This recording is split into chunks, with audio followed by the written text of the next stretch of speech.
All right, guys, I got Seth here from last round. He's 3-0 on Living End. Hi, I'm Seth. Yeah, so you want to know about Living End? I would love to know about Living Okay. End. Living End is a graveyard-based combo deck because I really like graveyard decks.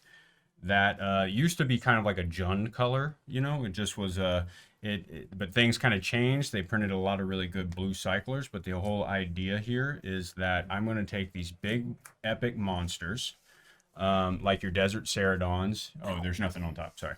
Your Desert Ceradons, your Striped River Winders, your Curator of Mysteries. I'm going to keep putting them in my graveyard by cycling them, drawing the cards that I need.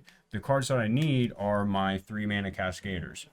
3-mana Cascaders are Ardent Plea, which soon will be Shardless Agent, and Violent Outburst. So when Cascade hits, I get to flip cards from the top of my deck until I hit something with converted mana cost less than 3.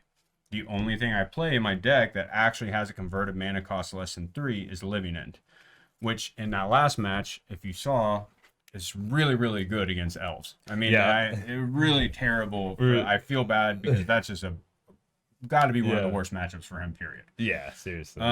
So I flipped it on 3 each time, and no matter how big his board is, the bigger the better. I'm gonna wipe the whole thing, Yeah. and then even if I just bring back 3 creatures, they're big enough, strong enough, and like sticky enough with hexproof or flying or just being a 6/4 that it's really hard to deal with. Yeah. And we were saying like he almost has to go like land Coco or something right after after you do that, because he's got to try to race you, but then he's got to try. If he dumps his hand, he's got to both try to he's got to try to race, which is possible. I mean, we saw in game 2, he did kind of hit hard with that shaman 8 or something. Yeah. After your fetches and stuff. And I do have to fetch shock quite a bit, so sequencing is pretty important with this deck. Right. But then the other reason to be playing blue, which is really cool, is Force of Negation is just a house in this deck. I mean, it is Force of Will most of the time.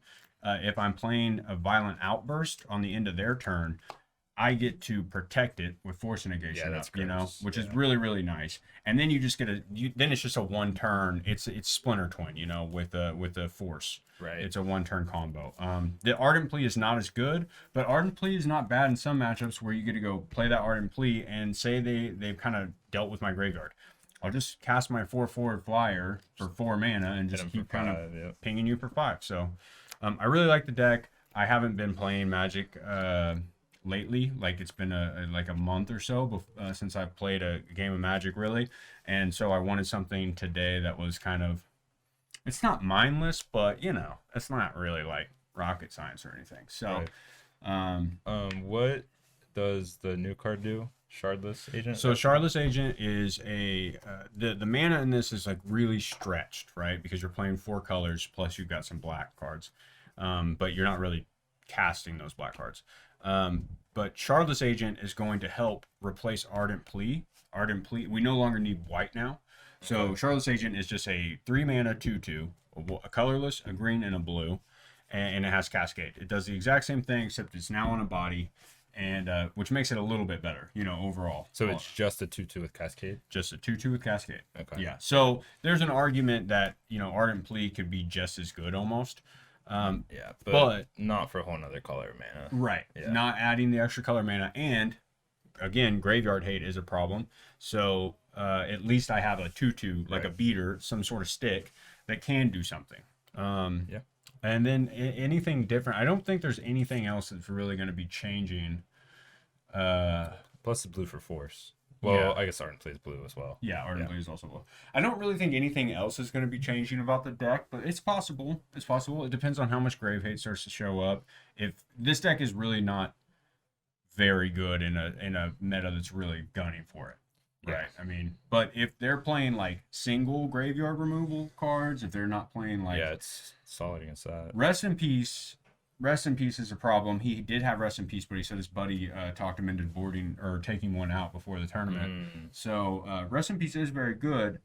That's the way elves can definitely beat it. Land a turn 2 Rest in Peace. and then his 1/1s are going to kill me long before I can ever get one of my 4-mana 4/4s down. Right. Brazen Borrower has a lot of utility though. Yeah. Which is really nice, getting to bounce things and trying to combo off in one turn. Yeah. Brazen Borrower is interesting that just like makes it, because it doesn't seem like it fits the theme at all, but it's just, but it also it's your main deck way to deal with basically any problem that they might be playing right off the bat. Right. It's like in game 1 of my last match, my opponent played a Karn. I flipped my board, huge board, and I was like, all right, he's dead. Then he goes, play a Karn, get a Ensnaring Bridge, play Ensnaring Bridge. I can't do anything against that except the Brazen Borrower in my hand gets to go, okay, I have lethal on board, so pop it up to your hand and swing. So the Brazen Borrower is actually really, really great. It's one of those ones, though, that I can't decide if I want to play 4 of them, though, or 3, like how. But it's a fun deck if you like spinning cards and if you like, not thinking a whole lot. Pick it up, try it out. The mana base is a little bit expensive, but other than that, I think it's a relatively Force of Negations. Never mind, sorry. Yeah, Force of Negations are pretty expensive. Yeah,